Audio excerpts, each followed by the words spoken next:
నమస్తే, నా పేరు Shivaji. Welcome to our channel. Jaganmohan Reddy గారి రెండు నాలుకల ధోరణి ఏ విధంగా ఉంటుందో చూద్దాం రండి. సో ముఖ్యంగా వైఎస్ఆర్సీపీ పార్టీకి ఒక జెండా ఉండదు, అజెండా ఉండదు, మాట ఉండదు. మాట తప్పుతారు, మడమ తిప్పుతారు. ఆ సందర్భానికి తగినట్లు వాళ్ళ అజెండా ఏంటంటే వైఎస్ఆర్సీపీ పార్టీ ఎందుకు పెట్టారంటే జగన్మోహన్ రెడ్డి గారిని అధికారంలోకి తీసుకురావాలా, అధికారాన్ని అడ్డు పెట్టుకొని కేసుల నుంచి తప్పించుకోవాలి. ఇదొక్కటే అజెండా వాళ్ళది.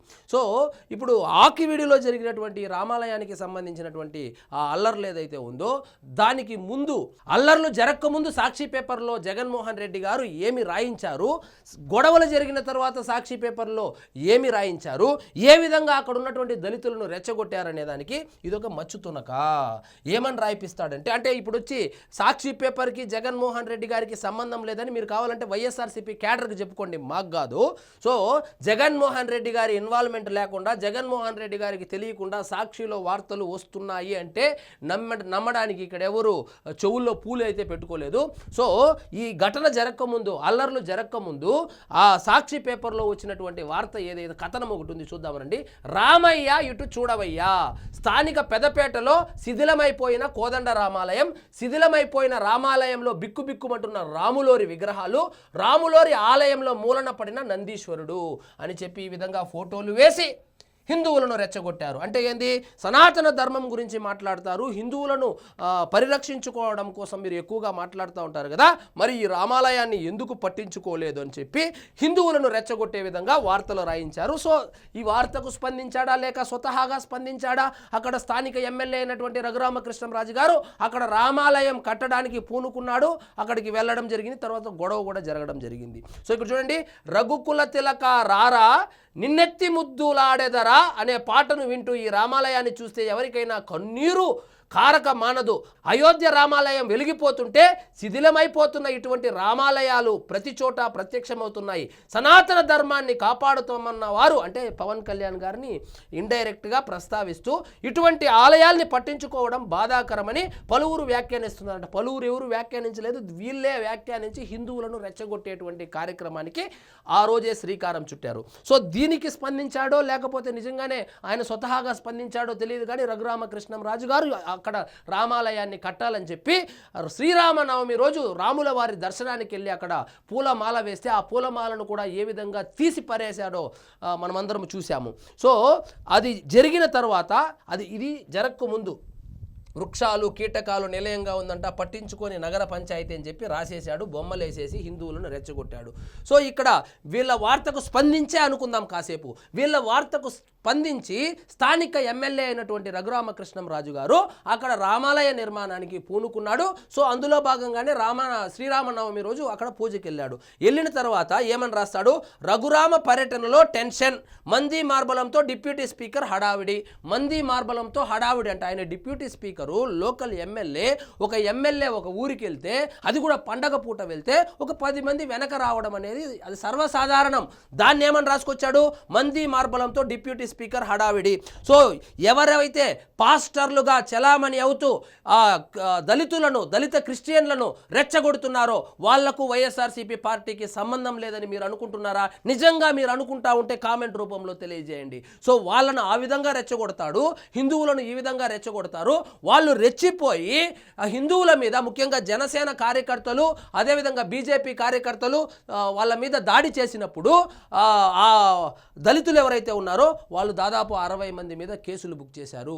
వీళ్ళు దళితుల మేనమామగా చెప్పుకోబడినటువంటి వీళ్ళు ఒకవైపు దళితులను రెచ్చగొడుతూ ఒకవైపు హిందువులను రెచ్చగొడుతూ వీళ్ళు ఆ రెండు వర్గాల మధ్య గొడవ జరిగితే దాన్ని రాజకీయంగా లబ్ధి పొందడానికి ఈ విధంగా తిక్క ఆర్టికల్లు రాయడము, రెచ్చగొట్టడము, రెచ్చగొట్టిన తర్వాత దాన్ని రాజకీయంగా మలుచుకోవడము, దాని నుంచి ఏదైనా 4 అంటే శవాల మీద పేలాలేరుకునే రకం అన్నమాట. సో దాంట్లో నుంచి ఒక 4 ఓట్లు తెచ్చుకోవాలనేటువంటి దురుద్దేశంతో నిన్నటికి నిన్న అక్కడ స్థానికులు ఒక వీడియో కూడా రిలీజ్ చేశారు. అంటే మాకైతే ఏం సంబంధం లేదు, మాకు ఇక్కడ రామాలయం కట్టడము మాకు ఇష్టమే, పక్క ఊర్లో నుంచి వచ్చినటువంటి స్థానికేతరులు ఎవరైతే ఉన్నారో వాళ్ళు రెచ్చగొట్టడం వల్లనే ఇక్కడ మా కుర్రాళ్ళు రెచ్చిపోయారు. ఇప్పుడు అనవసరంగా 60 మందిని అరెస్టు చేశారు.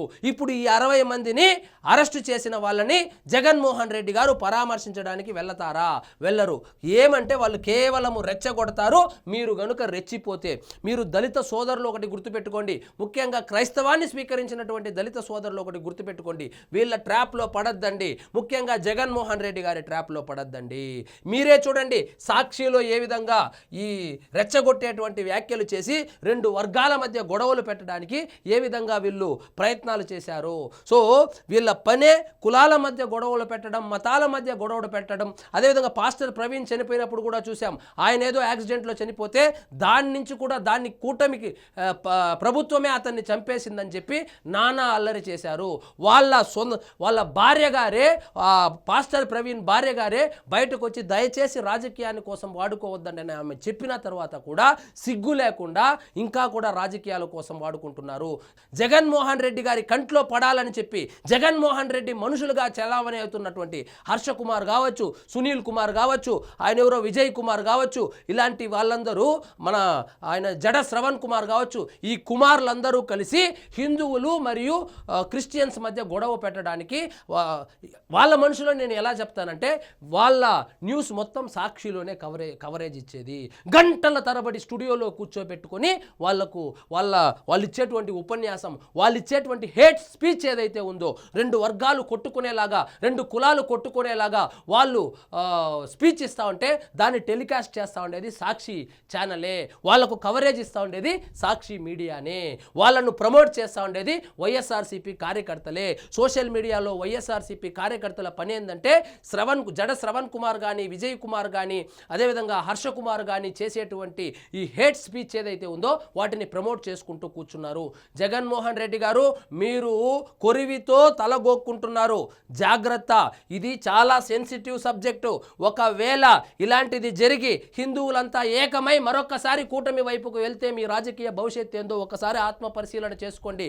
ఇవి ఇప్పుడు బాగానే ఉంటాయి, ఎలక్షన్లప్పుడు చాలా ఘోరంగా ఉంటాయి. కాబట్టి మీరే దగ్గరుండి హిందువులందరినీ ఏకీకృతం చేసి కూటమి వైపు పంపించేలాగా మీరు చర్యలు చేస్తా ఉన్నారు. మీ చర్యలు అలాగే ఉన్నాయి. సో ఏందండి ఈ వార్తలు, అక్కడికి వెళ్ళక ముందేమో ఇలాంటి వార్తలు, వెళ్ళిన తర్వాత ఇలాంటి వార్తలు రాసేది.